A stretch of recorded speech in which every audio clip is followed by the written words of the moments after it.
कर देते हैं टू अदर मॉलिक्यूल, ठीक है। तो अब उसका डिपेंड करता है कि दूसरा मॉलिक्यूल क्या है। फॉर एग्जांपल हमने ऑक्सीडेजेस देखे थे। ऑक्सीडेजेस ऑक्सीजन ऐड होता है तो hydrogen atoms remove from, so oxygen will be given to hydrogen, और ऑक्सीजन का एक मॉलिक्यूल जो होगा वो या तो उसको दिया जाएगा वाटर में चला जाएगा और दूसरा इनकॉर्पोरेट हो जाएगा टू द सब्सट्रेट। लेकिन ज़्यादा चांसेस यही होते हैं कि दोनों जो है वो उधर चले जाएंगे इनटू द वाटर। और ये एग्जांपल की हाइड्रोजन की ऑक्सीडेज, फिर डिहाइड्रोजनेसिस, और ये also catalyse the removal of hydrogen.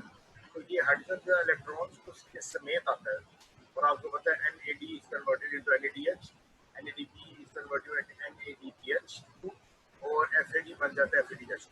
तो ये हाइड्रोजन और इलेक्ट्रॉन जो है they are given to molecules other than ठीक है जी ऑक्सीजन के अलावा किसी और को ये पकड़ा देगा। लैक्टेट डिहाइड्रोजनेज की एग्जांपल है, और एग्जांपल भी आपके अंदर मौजूद है। Hydroperoxidase the more there do two things, catalase and peroxidase. Number 1, catalase जो है वो दोनों काम एक ही करते हैं, फर्क ये है कि कैटलेज ऑक्सीजन यहाँ पे बनाता है, पेरोक्सीडेज जो है वो सिर्फ वाटर बनाता है। उसके बाद हमें पेरोक्सीडेज की इंपॉर्टेंस का पता रखिए कि जो आपने पेरोक्सीजन से पढ़ा था that they should be capable of destroying their stone, ताकि आपके जो हमारे सेल के मेम्ब्रेन है उनके डिस्ट्रक्शन ना हो। ऑक्सीजनेजेस अगेन दोनों के दोनों oxygen atoms they are incorporated into the substrate. Both the atoms ये चले जाएंगे सबस्ट्रेट के अंदर, they will enter the substrate. ये डिफरेंस है फ्रॉम ऑक्सीजन। अब ये जो आपके ऑक्सीजनेजेस हैं, they can be mono oxygenases, they can be dioxygen. एक चीज डिपेंड करता है कितने एटम्स को ये ट्रांसफर करते हैं। फिर हमने ट्रांसफरेजेस में ट्रांसअमाइनेजेस, फॉस्फोट्रांसफरेजेस, ये देखे थे। ये वो मॉलिक्यूल है जो जैसे हमने कल देखा तो ये अमीनो ग्रुप ट्रांसफर करते हैं, ठीक है। उसके बाद ALT AST का, फिर ये फॉस्फोट्रांसफरेज फॉर एग्जांपल हेक्सोकाइनेज, फिर मिथाइल ट्रांसफरेज, ट्रांसपेप्टाइडेज, और फिर of course not to mention carbohydrate जैसे भी ट्रांसफर हो सकता है, और फैटी एसिड्स वो भी ट्रांसफर। Then hydrolysis. तो हाइड्रोलाइसिस नंबर 3, ये वाटर को ब्रेक डाउन करते हैं, और ये जो दो मॉलिक्यूल्स हैं इनको आपस में मिला देते हैं। तो hydrolysis means breakdown of complex molecule into simple molecules bye hydrolysis. और इसके एग्जांपल्स बेतहाशा आपके पूरी बायोकेमिस्ट्री के अंदर है, everywhere they can be capable of catalysing, breaking down proteins, carbohydrates, lipids, ठीक है, एंड वेरियस अदर कंपाउंड्स, बेतहाशा है। Then lyases, they basically add groups, okay? Water add कर सकते हैं, कार्बन डाइऑक्साइड ऐड कर सकते हैं। तो अगर ये आ देना इतना कर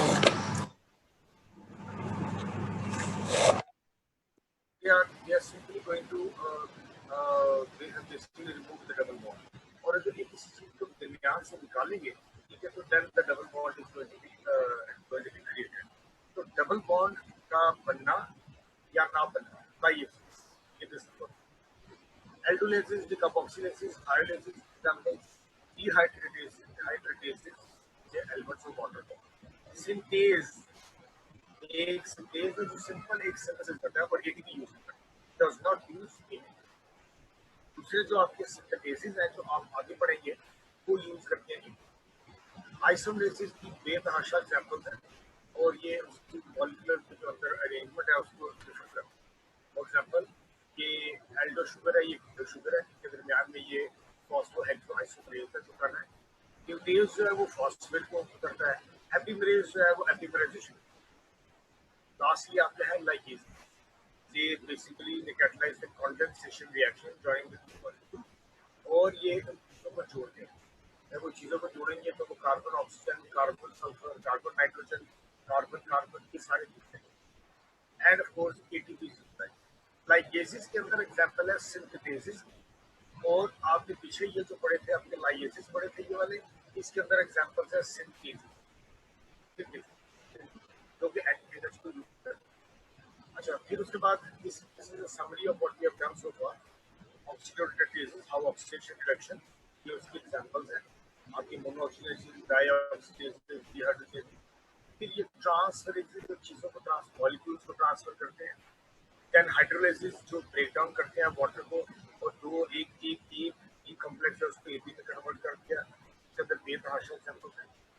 ligases, they are simply going to वो जो डबल बॉन्ड्स का आपने पढ़ा था, रिमूव की ऐड करके डबल बॉन्ड खत्म करके बना दें.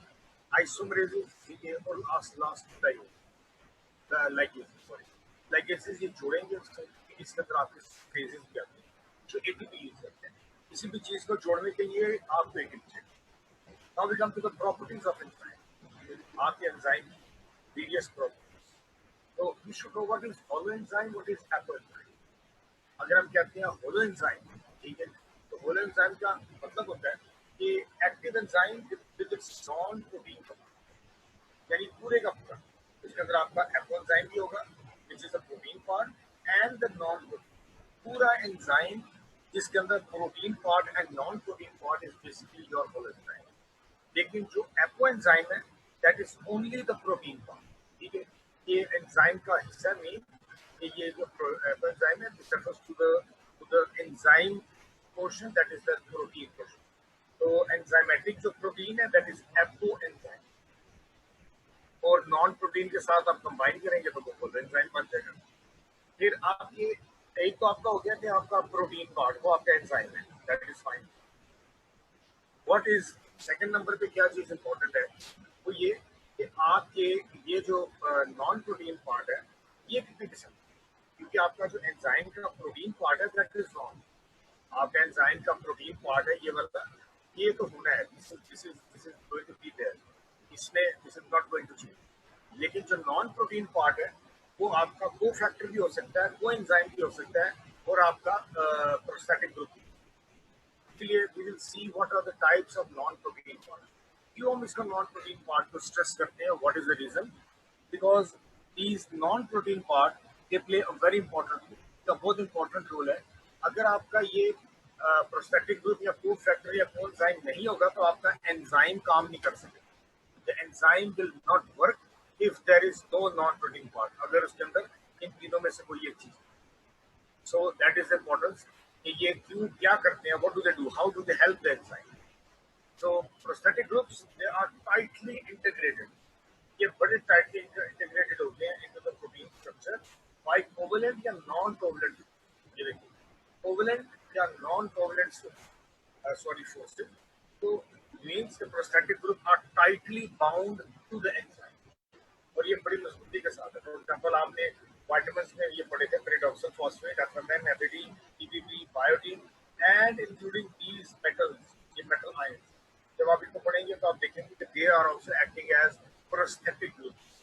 मींस अगर कोई भी चीज नॉन प्रोटीन पोर्शन जो है कोवलेंट या नॉन कोवलेंट के साथ वो बड़ी स्ट्रांगली अटैच्ड है टू द एंजाइम, तो वी से दिस इज प्रोस्थेटिक. और ये उसकी एग्जांपल है. सिमिलरली मेटल्स ये भी प्रोस्थेटिक ग्रुप के तौर पे काम करते हैं. बाकी आपके इवन जो आपके वाइटामिन जो आपने पढ़े थे वो भी कोई प्रोस्थेटिक ग्रुप के तौर पे काम कर सकते हैं. तो आपके वाइटामिन तकरीबन 1/3, आपके Ayushman 1/3 but 1/3 of all the enzymes जिनके साथ आपके ये मेटल्स आर टाइटली बाउंड होते हैं, तो हम तो कहते हैं they are your metal enzyme. मतलब ये कि जिस एंजाइम के अंदर कोई भी मेटल जो है is acting like a prosthetic group. कोई भी मेटल अगर एंजाइम के साथ टाइटली बाउंड है, कोवेलेंट नॉन कोवेलेंट फोर्सेस, तो हम उस एंजाइम को कह देंगे metallo enzyme. They are metallo enzyme. And remember again आपके मेटल आयंस हैं ये भी पार्टिसिपेट करते हैं इन द रिडॉक्स के. ठीक है जी, जैसे आपने ईन में देखा होगा शायद may be iron sulphur centres के अंदर, so they are just going to participate in the oxidation and reduction reaction. तो हमने क्या देखा, what have we seen so far? Prosthetic groups, they are tightly non-protein हिस्सा, tightly bound to the protein, to the enzyme. Covalent, non-covalent forces, आपके ये coenzymes, vitamins आ सकते हैं, metals आ सकते हैं. तो वो enzymes जिनके अंदर metals tightly bound है with prosthetic groups like metals, means metalloenzymes, so हम उनको metalloenzymes. Now, what do the metals do? अब ये important है. देखें, finding and orientation of substrate. The enzyme cannot work. आपका enzyme काम नहीं कर सकता जब तक enzyme और substrate के आपस में orientation और binding ना हो. If they are unable to orientate, if they are unable to bind, so that is a problem. So metals they facilitate this. ठीक है जी. So facilitation. So this is what metals do.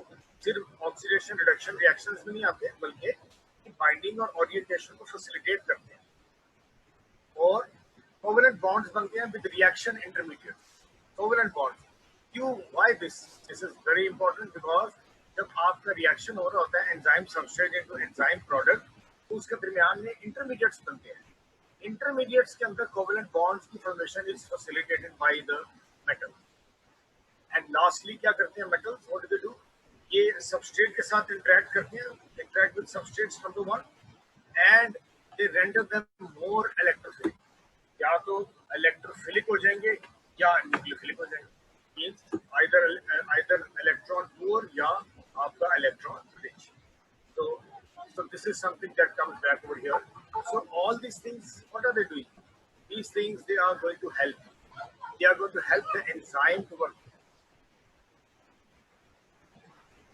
coming back right over there आपका आ गया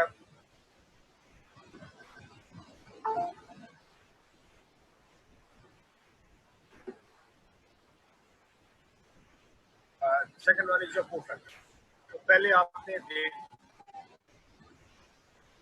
देख लिया prostatic groups tightly integrated ठीक है जी Metlo enzymes और ये they can help you in this binding and orientation एक ठीक है covalent bond with reaction intermediates and substrates को they can make them electron poor या इलेक्ट्रॉन रिच ताकि उनका इंटरेक्शन हो जाए with the substrate then after that के बाद देन वी हैव कोफैक्टर्स तो ये भी आपने उसके बाद देख लिया you have seen the cofactors as well कि आपके कोफैक्टर्स होते हैं ये inorganic molecules they are basically the inorganic molecule और इनके फंक्शंस भी वही हैं जो प्रोस्टेटिक ग्रुप्स के हैं लेकिन they are loosely bound loose इनकी जो अटैचमेंट होती है बड़ी लूज होती है डिसोसिएबल होते हैं एंड इनका कोफैक्टर्स का एंजाइम्स के करीब होना बहुत जरूरी है सो दे बाइंड इन ट्रांजिएंट वक्ती तौर पे डिसोसिएबल मैनर पर भी जाते हैं ठीक है और they can bind to the enzyme और द सबस्ट्रेट और दिस इज अ कोफैक्टर इनकी loose association and they are going to be present in the vicinity आपके कॉमन जो कोफैक्टर्स हैं ये भी मेटल आयंस हैं most common cofactors again metal ions and then after that what happens अब आपने ये फर्क करना है आपने फर्क देखना है कि आपका जो एंजाइम है अगर वो मेटल आयन को एज अ कोफैक्टर यूज करता है तो हम उसको कहेंगे मेटल एक्टिवेटेड एंजाइम और अगर वो मेटल उसका हिस्सा है उस एंजाइम का बड़ा प्रोस्टेटिक ग्रुप के तौर पे है तो हम इस एंजाइम को कहेंगे मेटेलो एंजाइम तो आपके एंजाइम्स दो किस्म के हैं अगर वो किसी मेटल को एज अ कोफैक्टर यूज करेंगे तो हम उस एंजाइम को कहेंगे मेटल एक्टिवेटेड एंजाइम और अगर वो जो मेटल है उसका प्रोस्टेटिक ग्रुप है वेरी टाइटली बाउंड है तो हम उसको कहेंगे मेटेलो एंजाइम ये दो फर्क है between cofactor and coenzyme with respect to the enzyme अब देखिए आपके और कोफैक्टर्स कितने हैं यू कैन हैव और many of your minerals or you can see examples of your of enzymes की examples देख सकते हैं genetic cofactors then we come to coenzymes और ये वो coenzymes हैं जो आप पढ़ भी चुके हैं आप इनके रोल्स देख भी चुके हैं आप vitamins भी देख चुके हैं vitamins are organic coenzymes are organic one so now we come to organic one पहले आपने क्या देखा था आपने कोफैक्टर्स में इनऑर्गेनिक मॉलिक्यूल्स देखे थे और आपने प्रोस्टेटिक ग्रुप में भी क्या देखा था ये भी आपने तो देखा था they were also mostly your organic and your inorganic लेकिन when we come to coenzymes तो they are strictly organic when we come to cofactors they are strictly inorganic when we come to prosthetic groups they can be organic and inorganic ये दोनों what do ये करते क्या है coenzyme ये सबसे पहला फंक्शन रिसाइक्लेबल शटल ये ट्रांसफर करते हैं ठीक है जी they are group transfer agents और ये सबस्ट्रेट्स को ट्रांसफर करेंगे एक जगह से जहाँ पे उन्होंने बन रहे हैं दूसरी जगह जहाँ पे वो इस्तेमाल हो रहे हैं and eight the same time coenzyme जो है आपके मीडियम के अंदर स्टेबिलिटी लेके आएंगे मीडियम के अंदर ठीक है जी सो कोएंजाइम्स ठीक है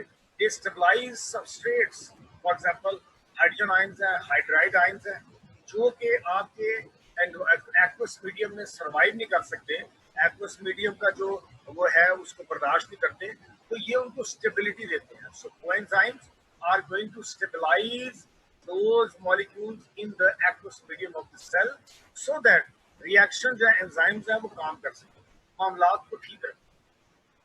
Then number 2, what do coenzymes do? They increase the number of points of contact. Increase the number of points. इसका क्या फायदा होगा? जब when enzyme और substrate के दरमियान number of contact points increase होते हैं, तो उनकी affinity और उनकी specificity भी affect. ये affinity and the specificity is going to be affected, and now they are able to interact much more with more affinity as compared to earlier. So that this is something that you have to keep in mind कि आपके जो coenzymes हैं ये एक ट्रांसफरल, ये एक साइक्लेबल shuttles के तौर पे काम करते हैं, ट्रांसफर करते हैं एजेंट्स को एक्वस मीडियम के अंदर हाइड्रोजन आयंस हाइड्रेट आयंस को स्टेबल रखते हैं. ठीक है, फिर सबस्ट्रेट और एंजाइम के दरमियान जो है उसकी एफिनिटी और स्पेसिफिसिटी को इंक्रीज करते हैं बाय इंक्रीजिंग द कांटेक्ट. ठीक है जी, और एफिनिटी और स्पेसिफिसिटी बाकी मॉलिक्यूल्स के साथ इंक्रीज होती है. जैसे ग्लूकोज है, कोएंजाइम है, आपका हाइड्राइड है जो अपने एंजाइम के साथ, फिर और चीजों को भी ये ट्रांसफर कर सकते हैं. अदर मॉलिक्यूल्स इथाइल ग्रुप्स को ट्रांसफर कर सकते हैं, उसके बाद असाइल ग्रुप्स को, oligosaccharides. And remember last but not the least, ठीक है जी, last but not the least, ठीक है, some enzymes require both a coenzyme and ठीक है जी one or more metal ions for its cycle. तो ये हो सकता है कि एक एंजाइम को एक कोफैक्टर चाहिए, बस ये हो सकता है कि एंजाइम को एक वो चाहिए, एक एंजाइम को कोएंजाइम चाहिए, और एक एंजाइम को प्रोस्टैटिक ग्रुप चाहिए, और ये भी हो सकता है कि एंजाइम को इन सारी चीजों की जरूरत पड़े, मीन उसको ऑर्गेनिक एंड इनऑर्गेनिक दोनों कंपोनेंट्स चाहिए होंगे. It will require a prosthetic group, number 1. It can also require a cofactor and a coenzyme at the same time. Okay? Or one or more metal ions for its action. So this is why we are discussing. We have discussed, rather I should say, कि हमने coenzymes क्यों discuss किए. ठीक है, very important role played by coenzymes. Cofactors आपके metals loosely with the enzyme. ठीक है, फिर आपने पढ़ा prosthetic group tightly bound. और इसके अंदर आपके ऑर्गेनिक इनऑर्गेनिक दोनों आते हैं, और इसके अंदर metals are very important, metal enzyme, और मेटल्स बहुत काम करते हैं, बाइंडिंग ओरिएंटेशन. ठीक है, रिएक्शन इंटरमीडिएट्स. उसके बाद you can see over here कि आप सबस्ट्रेट्स को ज्यादा फेवरेबल कर देंगे फॉर द रिएक्शन. फिर आपका lastly after that this is something else. ठीक है, और that is your I should से कोएंजाइम्स. और ये क्या चीजें होती हैं? Many coenzymes, cofactors and prosthetic groups are derivatives of vitamin B complex vitamin.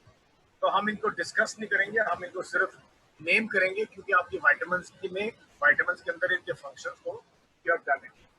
और बी कॉम्प्लेक्स विटामिन, राइट, ये आपके कोफैक्टर्स के तौर पे भी काम करेंगे और आपके कोएंजाइम्स के तौर पे भी काम करेंगे, प्रोस्थेटिक ग्रुप्स के तौर पे भी काम करेंगे. तो what do we have? Niacin, nicotinamide, riboflavin आपने पहले से देख लिया हुआ है. पेंटोथेनिक एसिड आपने पढ़ा था, you remember, that is acyl carrier coenzyme. ये फिर आपने थायमिन पायरोफॉस्फेट भी देखा, आपने फॉलिक एसिड देखा, कैरियर ऑफ थाइल ग्रुप, आपने विटामिन B12 देखा, 1 कार्बन मेटाबॉलिट. ठीक है, so you have your niacin, your riboflavin, pantothenic acid. फिर आपने pyridoxal फॉस्फेट देखा जो कि ट्रांसमाइनेशन रिएक्शंस में आता है. बायोटिन कार्बोक्सिलेशंस में देखिए आपने. विटामिन E and C आपने एंटीऑक्सीडेंट्स में. So these are the, I should say, ये जो 3 स्लाइड्स हैं आपके coenzymes, cofactors and prosthetic groups, they are derivatives of B complex vitamin. और ये सारी एग्जांपल्स वो हैं जो आपने विटामिन्स में कर ली, जो done. Now where does the catalysis take place? Where does the catalysis take place? किस जगह पे catalysis होती है? Where the actual catalysis, where does it take place? So, number 1 over here, remember again कि आपका जब एंजाइम सबस्ट्रेट के साथ बाइंड करता है तो उसकी डायनामिक्स चेंज हो जाती है. The dynamics of an enzyme once it is bound to a substrate, तो ये बहुत चेंज हो जाता है. It changes a lot. ठीक है, तो क्या देखा गया कि जब सबस्ट्रेट एंजाइम के साथ बाइंड होता है तो then it becomes more resistant to denaturation at elevated temperature, it becomes resistant. तो what is the aim? Aim ये है कि एंजाइम सबस्ट्रेट कॉम्प्लेक्स को तोड़ना या मे बी उसको छेड़ना something very difficult, become something that is not easily possible. तो उन्होंने ये कहा, ये सेड कि एंजाइम और सबस्ट्रेट का जब पीएस कॉम्प्लेक्स बनता है तो उसकी थर्मल स्टेबिलिटी जो है वो बहुत ज्यादा हो जाती है as compare to the enzyme itself. तो this is the importance of the catalytic site. Catalytic site सिर्फ इसलिए नहीं होती कि वो सबस्ट्रेट को जो है वो प्रोडक्ट में कन्वर्ट करे, नहीं, ये इसलिए भी होती है कि ये सबस्ट्रेट को प्रोटेक्ट करता है। It protects the substrate from the environment, environment में के टेम्परेचर और पीएच के डिफरेंसेस से उसको प्रोटेक्ट करता है। अगर पीएच ज्यादा हो जाएगा, एसिड अल्कली हो जाएगा, तो तब भी ये उसको बचा के रखेगा। अगर टेम्परेचर ज्यादा कम हो जाएगा तब भी ये जो कैटालिटिक साइट है जिसपे आपका सबस्ट्रेट बाउंड है, पीएस कॉम्प्लेक्स एंजाइम सबस्ट्रेट, इसकी स्टेबिलिटी जो है वो एंजाइम से कई गुना ज्यादा हो जाती है। तो अल्लाह ताला ने इसीलिए कैटालिसिस जो है एक्टिव साइट को इस तरीके से बनाया कि एंजाइम और सबस्ट्रेट का कॉम्प्लेक्स जब बन गया उसके बाद इस now this becomes resistant to changes in the temperature and to the pH.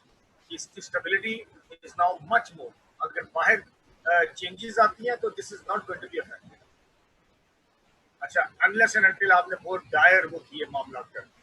अच्छा, सो अब उन्होंने पहले कहा कि जी आपका जो सबस्ट्रेट और एंजाइम है ये लॉक एंड की हाइपोथेसिस की तरह काम करता है, ठीक है, जैसे एक चाबी है और एक ताला है।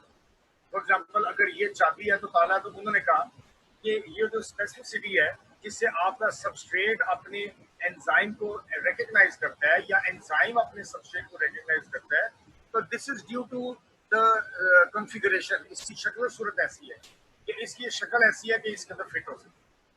So they say that this is basically a kind of a mechanical work जिसके अंदर lock and key hypothesis, ये आपका ये lock है, ये आपकी।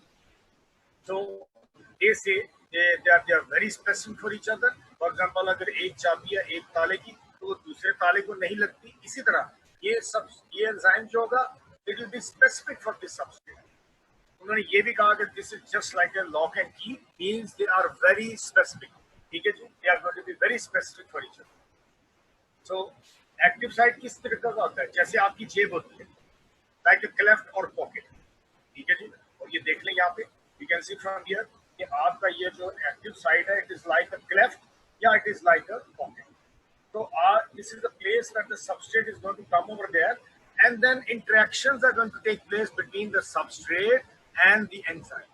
ये एक्टिव साइट के और सबस्ट्रेट के दरमियान बहुत सारे रिएक्शन होंगे, छोटे छोटे reaction, covalent and non covalent, दोनों के दोनों होंगे, बॉन्ड रीअरेंजमेंट होगी, ठीक है जी, ग्रुप्स ट्रांसफर होंगे and so on. So active site is much more than a recognition site and eight the same time, ठीक है, ये क्या करता है, ये जब सबस्ट्रेट आके यहाँ पे एक्टिव साइट में फिट होता है तो आपका एक्टिव साइट उसको एक 3 डायमेंशनल उसको जो है एक वो देता है, एनवायरनमेंट देता है, उसको एक माहौल देता है जिसके अंदर ये जो है जो सबस्ट्रेट है and the active site they can interact with each other, they can be converted from the enzyme substrate into the enzyme product. So this is not only for recognition, this is also for attachment, this is also for keeping the substrate safe and for the reactions taking place between the substrate and the active site. ठीक है, तो ये catalysis को facilitate करते हैं। Now what is the surface of the active site? ये आपका जो active site है इसकी surface पे क्या है इसकी? It is lined with amino acid residues. ठीक हो गया? वो तमाम amino acid residues हैं जिन्होंने उस reaction को catalyze करना है। So the catalysis जो होगी, why? The catalysis will be between the substrate and the enzymes जिन्होंने इस active site को line किया है। So the active site की lining, the amino acids and the substrate, they are going to have a chemical reaction between. ठीक है जी। उसके बाद remember again आपका सबस्ट्रेट जो है it is now very aligned very closely in approximity and optimal orientation. किसके साथ? देखिए अभी अभी आपने क्या पढ़ा था, peptidyl amino acid residues, cofactors, prosthetic groups, ये क्या करेंगे? They all are responsible for the chemical transfer. So what is the क्या पढ़ा आपने? What did you see over here? What is the how does the catalysis takes place? Catalysis is going to take place in a very simple manner. ठीक है, catalysis जब होती है तो उसके बाद एंजाइम सबस्ट्रेट कॉम्प्लेक्स अब बनता है। तो ये एंजाइम सबस्ट्रेट कॉम्प्लेक्स जो है इसकी थर्मल एंड पीएच स्टेबिलिटी ज्यादा होती है एनवायरनमेंट से, नंबर वन। नंबर टू, ये लॉक एंड की हाइपोथेसिस को फॉलो करता है and they are very specific to each other. ठीक है जी। तीसरा ये क्या करता है कि ये आपका जो क्लेफ्ट है बेसिकली, तो ये सिर्फ एक्टिव साइट मतलब एक्टिव साइट या सिर्फ अटैचमेंट नहीं होती, बल्कि एक 3 डायमेंशनल आपको सबस्ट्रेट को जगह देता है। और उसके अलावा वहां पे जो अमीनो एसिड रेसिड्यूज हैं उनका इंटरेक्शन होता है विद द सबस्ट्रेट। ठीक है जी। तो amino acid residues are going to bind with the substrate और वहां पे कैटालिसिस होगी, नंबर वन। और एट द सेम टाइम जो आपका एक्टिव साइट है उसके अंदर, एक्टिव साइट के अंदर और सबस्ट्रेट के दरमियान क्या होगा? आपके को फैक्टर्स भी होंगे, आपके प्रोस्थेटिक ग्रुप्स भी होंगे, they all will be there together in a proper orientation. तो आपका सबस्ट्रेट जो है वो एंजाइम के साथ उसकी प्रॉपर ओरिएंटेशन एंड प्रॉक्सिमिटी, ठीक है, उसके करीब आना, number one, that is number one, come close to it, ठीक है, दैट इज बेसिकली जो आपने देखा। ठीक है, उसके बाद उसकी ऑप्टिमल ओरिएंटेशन, नंबर टू, ठीक है, to the functional groups of peptidyl amino acid residues, amino acids के साथ, आपके कोफैक्टर्स के साथ और आपके प्रोस्थेटिक ग्रुप्स। ठीक है, तो ये सारा कुछ मिलकर क्या करेंगे? What will they do together? They are going to catalyse the reaction. तो क्या किया आपने? What did the active site do? उसने सबस्ट्रेट को बाइंड किया, उसको सिक्योरिटी दी, उसको 3 डायमेंशनल स्ट्रक्चर दिया, उसके साथ अपने सारे जो एक्टिव ग्रुप्स थे वो एक्सपोज किए। ठीक है, और फिर कोफैक्टर्स, प्रोस्थेटिक ग्रुप, ये सारे they all are exposed to the substrate and the enzyme, and when they are present in very close proximity, so they are going to bring about the chemical reaction, और आपका जो substrate है now it is converted into a product. So this is how, this is one thing that is which is taking place at the active site। जब सब चीजें इकट्ठी आ जाती हैं यहाँ पे, तो this is what is happening। अब एक्टिव साइट के अलावा आपकी एलोस्टेरिक साइट्स हैं, आपने पहले भी शायद पढ़ी होंगी। So other sites, allosteric sites को हम कहते हैं other sites, they are sites other than the active site. और क्या होता है यहाँ पे, ये एलोस्टेरिक साइट्स वो है कि अगर यहाँ पे कोई चीज आके बाइंड होती है, कोई और चीज आके बाइंड हो जाती है, तो एंजाइम की एक्टिविटी ज्यादा भी हो सकती है, कम भी हो सकती है। So enzyme activity can be increased or decreased, that is when allosteric molecules come and bind to the allosteric site।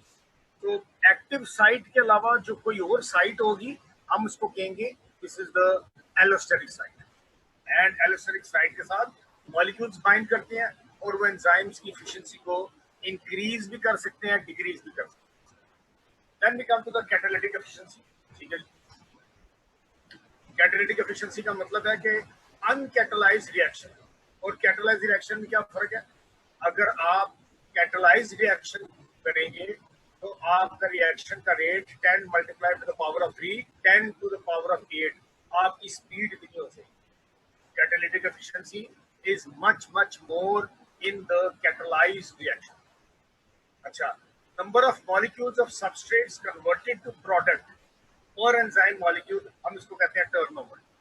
Turnover का क्या मतलब है कि आपके कितने प्रोडक्ट्स बने फ्रॉम कितने सबस्ट्रेट्स पर यूनिट टाइम। एक सेकंड में आपके कितने प्रोडक्ट्स बने फ्रॉम सबस्ट्रेट, हम उसको कहते हैं turnover.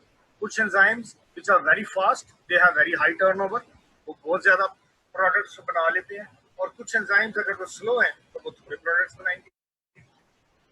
Then specificity, this is also property of enzyme. आपका एंजाइम का स्पेसिफिसिटी कैसी है, राइट? याद रखें कि एंजाइम्स आर हाईली स्पेसिफिक। सबसे बड़ी बात यह है दे आर हाईली स्पेसिफिक। ठीक है जी, they can interact with one or few substrates and only one type of chemical reaction. So we have a very important point over here. This should keep in mind that they are highly specific. ठीक है जी, they interact with one substrate या maybe few substrates. ठीक है, और ये only one type of chemical reaction को ये catalyze करेंगे. ठीक है जी. अब आपकी स्पेसिफिसिटी भी 3 किस्म की है, stereochemical, reaction and substrate. When we talk about optical specificity means आपकी स्टीरियोकेमिकल, तो आपके ज़हन में फिर क्या आना चाहिए? आपके ज़हन में आइसोमर्स आए. रिमेंबर आइसोमर, पता है ना आपको, एक सबस्ट्रेट है उसके ऑप्टिकल आइसोमर्स हैं. ठीक है जी, उसके एपिमर्स हैं, उसके आइसोमर्स हैं, राइट, उसके एनेंटियोमर्स हैं. So what do you do? Only one of the isomers which act as a substrate. तो आपका आइसोमर अगर कोई डी है या एल है तो उसका एंजाइम डिफरेंट होगा. आपकी डी अमाइनो एसिड का एंजाइम डिफरेंट होगा, आपकी एल अमाइनो एसिड का एंजाइम डिफरेंट होगा. So there are going to be different enzymes for different isomer, for different optical isomer. फिर आपका आता है reaction specificity. Reaction, for example, अब क्या, what are they trying to say? One enzyme can catalyze only one of the various reactions. ठीक है जी. उसकी वजह ये है, फॉर एग्जाम्पल उन्होंने कहा आपको कि ऑक्सैलियर स्टेट है. अब ऑक्सैलियर स्टेट के बहुत सारे रिएक्शंस हैं आपकी बॉडी के अंदर. ऑक्सैलियर स्टेट सिट्रिक एसिड साइकिल में भी है, ऑक्सैलियर स्टेट आपके ग्लूकोनियोजेनेसिस में भी है. लेकिन याद रखें, इसका जो जितने भी रिएक्शंस होते हैं उन सारों के सेपरेट सेपरेट एंजाइम है. So enzymes are going to be very much separate, discriminate. अगर ऑक्सैलियर स्टेट के 10 रिएक्शंस हैं, 10 डिफरेंट रिएक्शंस, तो इस 10 डिफरेंट रिएक्शंस के 10 डिफरेंट एंजाइम्स होंगे. इसको हम कहते हैं reaction specificity. We say this is your reaction specificity कि हर रिएक्शन का ऑक्सैलियर स्टेट 10 रिएक्शंस है तो 10 के 10 आपको न्यू एंजाइम्स चाहिए, 10 डिफरेंट एंजाइम्स आपको चाहिए. तो आपने यहाँ तक क्या क्या पढ़ लिया? आपने यहाँ पे क्या आपने एलोस्टेरिक साइट्स देखी, आपने कैटालिटिक एफिशिएंसी देखी, फिर आपने स्पेसिफिसिटी में 2 चीजें देखी. एक आपकी ऑप्टिकल स्पेसिफिसिटी, एक reaction. Optical isomer, different isomer, different enzyme. ठीक है जी. डिफरेंट रिएक्शन, डिफरेंट एंजाइम, ऑक्सैलियर स्टेट की एग्जांपल. फिर आपने कहा कि आपका ये सबस्ट्रेट है. सबस्ट्रेट के अंदर आपके पास 2 चीजें हैं, या तो एब्सोल्यूट स्पेसिफिक या रिलेटिव. 2 चीजें. They can be absolutely specific or they can be relative. जब हम एब्सोल्यूट स्पेसिफिसिटी कहते हैं, फॉर एग्जांपल अगर एंजाइम है यूरिएज, तो यूरिएज सिर्फ यूरिया पे काम करेगा, बात खत्म होगी. यूरिएज किसी और पे काम नहीं करेगा. इसको हम कहेंगे एब्सोल्यूट स्पेसिफिसिटी. लेकिन आपने जीआईटी के अंदर देखा हुआ है, ठीक है, जीआईटी के अंदर आपने क्या देखा हुआ है कि आपकी ग्रुप स्पेसिफिसिटी है. ट्रिप्सिन जो है, ठीक है, वो क्या करता है ग्रुप स्पेसिफिसिटी में? लाइसिन और आर्जिनिन के रेसिड्यूज को ब्रेक करेगा. काइमोट्रिप्सिन जो है वो एरोमेटिक अमीनो एसिड्स, ठीक है, आपके एरोमेटिक अमीनो एसिड्स हैं उनको करेगा. तो ये थोड़ी सी ब्रॉड स्पेसिफिसिटी है. ठीक हो गया. फिर आपकी आती है बॉन्ड स्पेसिफिसिटी. फॉर एग्जांपल ग्लाइकोसाइडेजेस क्या करेंगे? ठीक है जी, ग्लाइकोसाइडिक बॉन्ड्स को तोड़ेंगे. लाइपेजेस क्या करेंगे? ये आपके फैट्स के अंदर एस्टर बॉन्ड्स को तोड़ेंगे. So when we come to specificity, आपकी स्टीरियोकेमिकल, रिएक्शन आपकी ऑप्टिकल हो गई आइसोमर्स के वाले से, रिएक्शन हो गई आपके एंजाइम, आपके एक एंजाइम फॉर एवरी रिएक्शन, आपकी सबस्ट्रेट हो गई एब्सोल्यूट एंड ग्रुप स्पेसिफिसिटी. ठीक है जी. Last, not last but close to the last, आपकी रेगुलेशन. आपके enzymes they are always regulated, always always always regulated. आपके एंजाइम्स को हमेशा आपकी बॉडी के अंदर रेगुलेट किया जाता है so that activity can be increased or decreased. ठीक है जी. और आपका प्रोडक्शन, जो आपको प्रोडक्ट चाहिए उसके मुताबिकली आप किसी भी एंजाइम को आप स्टिमुलेट करके उसको एक्सेलरेट कर सकते हैं, और या आप उसको रोक सकते हैं, उसको डिसेलरेट कर सकते हैं. कैसे करेंगे? बहुत सारे मामला हैं, ये हम आगे जाके इस वाले पॉइंट को डिस्कस करेंगे. जैसे फॉस्फोरिलेशन है, एलोस्टेरिक है, कोवलेंट मॉडिफिकेशन है, प्लीज. ठीक है. तो regulation, enzymes are always regulated. Up regulation increase, down regulation decrease. और अल्लाह ताला ने आपके enzymes को लोकेशन दी हुई है within the cell, और this provides favorable reaction. ये favorable हो जाता है. सब एंजाइम्स अपने अपने कंपार्टमेंट के अंदर है। ये देखिए, your enzymes they are in different compartment. आपके माइटोकॉन्ड्रिया में सिट्रिक एसिड साइकिल के हैं, फैटी एसिड ऑक्सीडेशन के हैं, पायरुवेट के हैं, साइटोसोल के अंदर ग्लाइकोलाइसिस के हैं, एचएमपी के हैं, न्यूक्लियस के अंदर डीएनए के हैं, लाइसोसोम्स में ब्रेकडाउन के हैं। तो देखें, अल्लाह ताला ने कंपार्टमेंट्स बना दिए। क्यों कंपार्टमेंट्स बताए? ताकि आपस में एंजाइम्स मिक्स ना हो और मामला खराब